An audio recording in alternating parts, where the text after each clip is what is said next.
नमस्कार दोस्तों, इस चैनल पर आपका स्वागत है।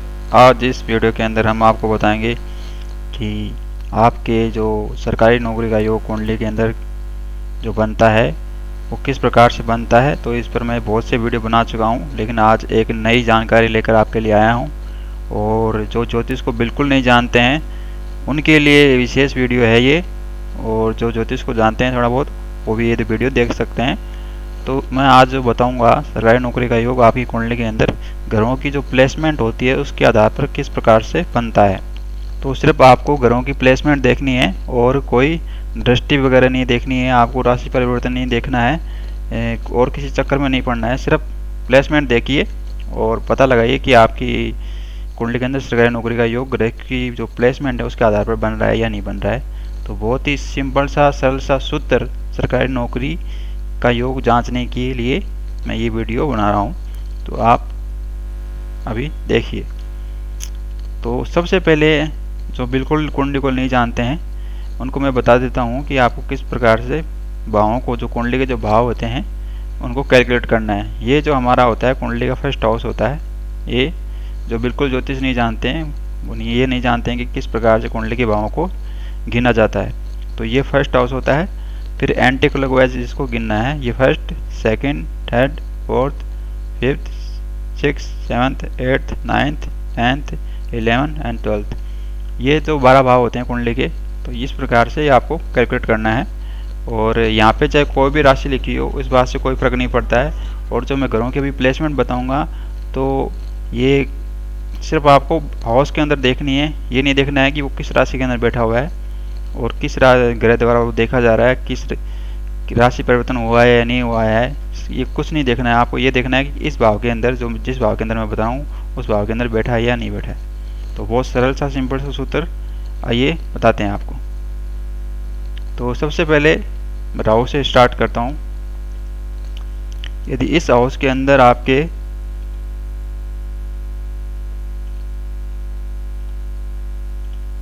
इस हाउस के अंदर यदि आपके राहु बैठा हुआ है सेकंड हाउस के अंदर, तो आप मान के चलिए कि आपका सरकार से संबंध बनेगा ही बनेगा, कारण चाहे कोई भी हो।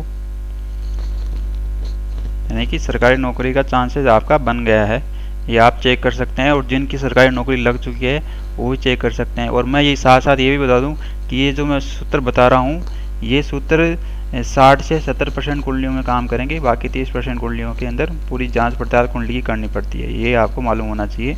तो जिनके नई सरकारी नौकरी आ रही है वो किसी प्रकार का कमेंट ना करें, किसी प्रकार की शिकायत ना करें कि हमारे तो नहीं आ रहा है और ये सूत्र काम नहीं कर रहा है। मैं पहले ही बता रहा हूँ कि ये 60 से 70% कुंडलियों के अंदर ये जो सूत्र मैं बता रहा हूँ वो काम करेगा और उनकी नौकरी लगेगी। तो 60 से 70% भी बहुत स्ट्रॉन्ग होता है सूत्र यदि कोई बता रहा है तो जिनके नहीं बन रहा है वो पेशेंस रखें और किसी प्रकार का कमेंट ना करें। तो जिनके बन रहे हैं वो खुश हो जाएंगे। और उनके देखिए यदि किसी की सरकारी नौकरी नहीं लगी और उनके सेकंड हाउस के अंदर राहु ग्रह की प्लेसमेंट है, एकला राहु होना चाहिए यहाँ पर, उसके साथ दूसरा कोई ग्रह नहीं होना चाहिए। एकला राहु यदि आपके यहाँ पर बैठा हुआ है तो आपका सरकार से एक दिन संबंध जरूर बनेगा और वो संबंध भी सरकारी नौकरी के कारण ही जुड़ेगा आपका। तो आपकी सरकारी नौकरी यहाँ पर पक्की हो गई है। इसी प्रकार से यदि फिफ्थ हाउस के अंदर सूर्य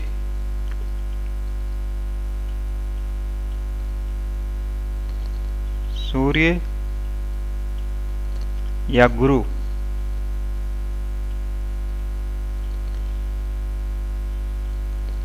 सूर्य और बृहस्पति ग्रह यदि बैठे हुए हैं तो आप मान के चलिए कि आपकी सरकारी नौकरी जरूर लगेगी जीवन के अंदर। और वो कब लगेगी वो टाइमिंग के लिए मैंने अलग से वीडियो बना रखे हैं सरकारी नौकरी के, आप प्लेलिस्ट पर जा कर के देख सकते हैं। जो मैंने एक प्लेलिस्ट बना रखी है कि कुंडली फलादेश के सभी वीडियो, उस प्लेलिस्ट पर जाकर आप क्लिक करिए, वहाँ आपको ऐसे वीडियो मिल जाएंगे जिसमें मैंने बताया है कि सरकारी नौकरी लगने की संभावना कब तक होगी। तो यहाँ पर उसकी चर्चा नहीं करेंगे। तो यदि आपके 5वें हाउस के अंदर, कुंडली के जो 5वें हाउस के अंदर, फिफ्थ हाउस के अंदर यदि सूर्य और गुरु ग्रह की प्लेसमेंट है, दोनों में से एक ही होनी चाहिए या दोनों ही ग्रह होने चाहिए, एक भी चलेगा और दोनों भी चलेंगे। तो आप देख लीजिए कि आपकी कुंडली के अंदर ऐसी स्थिति है या नहीं है। और ये जो मैं सूत्र बता रहा हूँ ये आपको दोनों कुंडली के अंदर चेक करने हैं। D1 चार्ट लगन कुंडली के अंदर और D9 चार्ट नवमास कुंडली के अंदर। ये आप ध्यान कर लीजिए, दोनों कुंडली के अंदर चेक करिए। एक के अंदर भी बन रहा है तो आप मान के चलिए कि आपकी नौकरी लग जाएगी सरकारी। ठीक है, आगे बढ़ते हैं।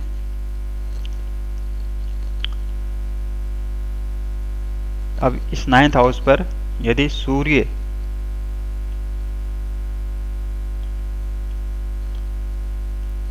और गुरु ग्रह दोनों में से कोई एक या दोनों ग्रह बैठे हों तो आप मान के चलिए कि आपकी सरकारी नौकरी लग जानी चाहिए।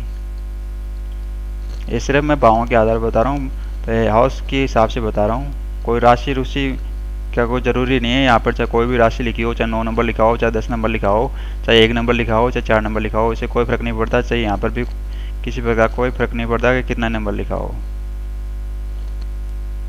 तो राहु का मैं दोबारा से फिर बताऊँगा, पहले ही आप इस सूर्य और गुरु की स्थिति की पोजीशन को समझ लीजिए कि एक तो सूर्य ग्रह पंचम और हाउस के अंदर बैठे होने चाहिए, चाहे अकेला सूर्य बैठे, चाहे अकेला गुरु बैठे, चाहे दोनों एक साथ बैठे, कोई समस्या नहीं है। यहाँ पर सरकारी नौकरी लगने की पूरी संभावना बनेगी।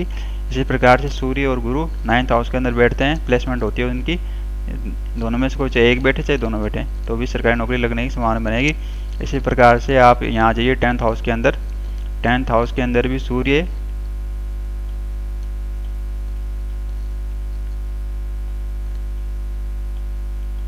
और गुरु इनमें से कोई भी ग्रह बैठा होगा तो आप मान के चलिए कि आपकी सरकारी नौकरी का योग 60 से 70% बनने की पूरी संभावना है।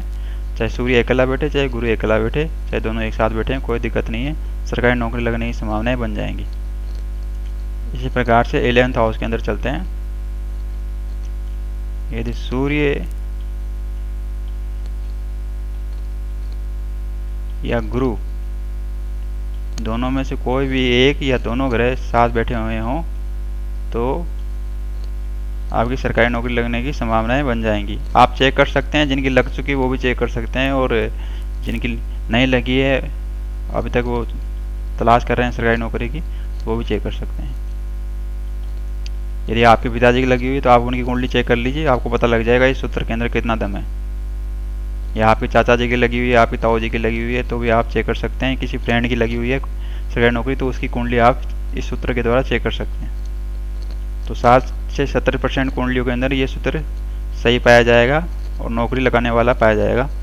और ऐसा ही जो सूत्र होता है ज्योतिष के अंदर बहुत स्ट्रॉन्ग माना जाता है, क्योंकि ज्योतिष के अंदर जो है निरंतर शोध हो रहे हैं और कुंडलियों का अध्ययन किया जा रहा है। तो कोई सूत्र 50% कुंडलियों पर सरकारी नौकरी दे रहा है, कोई 40% पे दे रहा है, कोई 70% पे दे रहा है, कोई 90% कुंडलियों पर सरकारी नौकरी दे रहा है। तो ऐसे सूत्रों की जो है निरंतर खोज हो रही है, अनुसंधान हो रहे हैं ज्योतिष के अंदर, लेकिन ऐसा कोई सूत्र नहीं है जो 100% कुंडलियों पर लागू हो जाए। तो जिन भाई बंधुओं की ये कुंडलियों के अंदर ये सूत्र काम नहीं कर रहा है उनको शिकायत करने की कोई ज़रूरत नहीं है, वो किसी दूसरे वीडियो को देख सकते हैं। तो जिनकी लग रही है वो उनकी तो चांदी है, सोना है उनका। तो ये मैंने सूत्र बताया कि आपका एक तो 5th हाउस के अंदर, 5वें हाउस के अंदर आपके गुरु और सूर्य की प्लेसमेंट होनी चाहिए, दोनों में से एक की भी चलेगी। और आपके 9th हाउस के अंदर सूर्य और गुरु की प्लेसमेंट दोनों में से किसी की भी हो, और इनके साथ में कोई और दूसरे ग्रह बैठे हो तो कोई दिक्कत नहीं है। जैसे मंगल बैठ गया है, शनि बैठ गया है तो कोई दिक्कत नहीं है, लेकिन थोड़ी दिक्कतें नौकरी मिलने के अंदर आएगी, लेकिन नौकरी मिल जाएगी उससे, क्योंकि फिर वो जो ग्रह हैं वो अपना हिसाब से थोड़ा लेट वेट करा देते हैं। जैसे शनि ग्रह बैठ जाता है तो वो विलम्ब करा देता है, और कोई दूसरा शुभ ग्रह बैठता है तो वो थोड़ा सपोर्ट कर देता है, वो फर्क पड़ता है, लेकिन वो है नौकरी लगती ज़रूर है, इतना मैं बता देता हूँ। और 10th हाउस के अंदर भी आपको देखना है सूर्य और गुरु की प्लेसमेंट, इसी प्रकार से 11th हाउस और गुरु की प्लेसमेंट। अब आप पूछेंगे कि गुरु जी आपने जो ये हैं ये भावी क्यों बताए सरकारी नौकरी लगने के लिए, तो इसका रीज़न मैं आपको बता देता हूँ कि सबसे पहले 2nd हाउस पर आते हैं। तो एक थोड़ा सा सूत्र और रह गया है, फिर मैं आपको बताता हूँ कि राहु की 2nd हाउस में मैंने आपको बताई दी थी। यदि राहु जो है 9th हाउस के अंदर भी अकेला बैठना होना चाहिए, यानी कि सिंगल प्लेसमेंट होनी चाहिए इसकी। यदि बैठा होगा तो सरकारी नौकरी लगा देगा। इसी प्रकार 10th हाउस के अंदर भी बैठा हुआ राहु तो भी सरकारी नौकरी आपकी लगा देगा। इसी प्रकार से एकादश के अंदर बैठा होगा राहु तो भी लगा देगा, ये आप मान के चलिए। और एकादश के अंदर केतु ग्रह भी अकेला बैठा हुआ है आपके कुंडली के अंदर तो भी आपकी सरकारी नौकरी लगा देगा। तो यहाँ पे केतु को और शामिल कर लें आप, लेकिन होना चाहिए अकेला, और राहु भी अकेला होना चाहिए एकादश भाव के अंदर, ये आप मान के चलिए। ये दूसरा साथ में कोई ग्रह नहीं होना चाहिए, नहीं तो फिर बहुत दिक्कतें पैदा करेगा सरकारी नौकरी लगने के अंदर। और हो सकता है कि सरकारी नौकरी का योग ही खत्म हो जाए, क्योंकि राहु से किसी की बनती नहीं है, ज़्यादातर ग्रहों की नहीं बनती है। और 9th हाउस के अंदर मैंने बता दिया राहु केतु में से कोई भी एक ग्रह बैठता है, तो फिर से सुन लीजिए आप, राहु और केतु में से कोई भी ग्रह बैठता है तो सरकारी नौकरी लगने की संभावनाएं बन जाएंगी, लेकिन कमज़ोर बनेंगी, ज़्यादा कोई अच्छी नौकरी नहीं लगेगी। और 3rd ग्रेड या 4th ग्रेड का कर्मचारी बनकर वो रह जाएगा सरकार के अंदर, ठीक है। तो अब मैं बताता हूँ कि ये भाव ही मैंने क्यों बताया, ये हाउस क्यों बताया मैंने आपको सरकारी नौकरी लगने की जो कारण है। तो ये जो भाव होता है हमारा सबसे पहले इस पर आते हैं। ये जो 2nd हाउस होता है ये होता है धन का भाव, और धन भाव के अंदर जो ग्रह बैठते हैं तो समझ लीजिए कि जो राहु जो ग्रह होता है वो राजनीति का कारक होता है, सरकार का भी कारक होता है, ये अपने आप में एक राजा है। और जब राजा आपके धन स्थान में बैठ गया तो राजा आपको धन दे रहा है। और आजकल राजा सरकारी है, राजा वैसे तो ख़त्म हो चुके हैं, राजा ये आजकल होते नहीं हैं, आजकल गवर्नमेंट ही राजा है। तो यहाँ ये सरकार का प्रतिनिधित्व कर रहा है और आपको सरकार से संबंध बना रहा है आपका। तो जो धन किससे मिलेगा, सरकार से मिलेगा आपको, सरकार से मिलेगा तो आपका सरकार से संबंध बनेगा, और संबंध बनने के लिए नौकरी होनी चाहिए, तो नौकरी आपकी निश्चित मानकर चलिए लगेगी। इसी प्रकार से 5th हाउस मैंने क्यों बताया, क्योंकि 5th हाउस हमारा बुद्धि का जो होता है हाउस होता है, दिमाग का हाउस होता है, हमारे माइंड का मस्तिष्क का हाउस होता है। और दिमाग का संबंध सूर्य से बन रहा है, यानी सरकार से बन रहा है, और नौकरी जो की जाती है ज़्यादातर वो दिमाग से की जाती है। ये आपने देखा होगा कि कई अपंग व्यक्ति होते हैं फिर भी उनकी सरकारी नौकरी लगी होती है। तो शरीर का स्वस्थ होना कोई इतना ज़रूरी नहीं है सरकारी नौकरी के अंदर, दिमाग का सही होना ज़रूरी है। तो ये जो हाउस होता है ये दिमाग का हाउस होता है, माइंड का हाउस होता है। और माइंड हाउस के अंदर यदि सूर्य गुरु ये दोनों सरकारी नौकरी देने वाले ग्रह हैं और सरकार का प्रतिनिधित्व करते हैं, ये रिप्रेजेंट करते हैं सरकार को, तो दोनों में से यदि कोई भी ग्रह बैठे हों तो ये जो हैं सरकार से संबंध बना देते हैं, यानी कि उनका जो माइंड का जो संबंध है वो सरकार से बन जाता है, और नौकरी जो है दिमाग से की जाती है, आपको पता ही होगा। तो मैंने बहुत से ऐसे मनुष्य देखे हैं जिनकी शारीरिक हालत बहुत ख़राब है फिर भी वो सरकारी नौकरी कर रहे हैं, तो यहाँ नाम नहीं लेना चाहूँगा मैं उनका। तो ये इस हाउस का मैंने इसलिए बताया आपको क्योंकि ये हमारे दिमाग का प्रतिनिधित्व करता है, और ये होता है हमारा भाग्य का हाउस।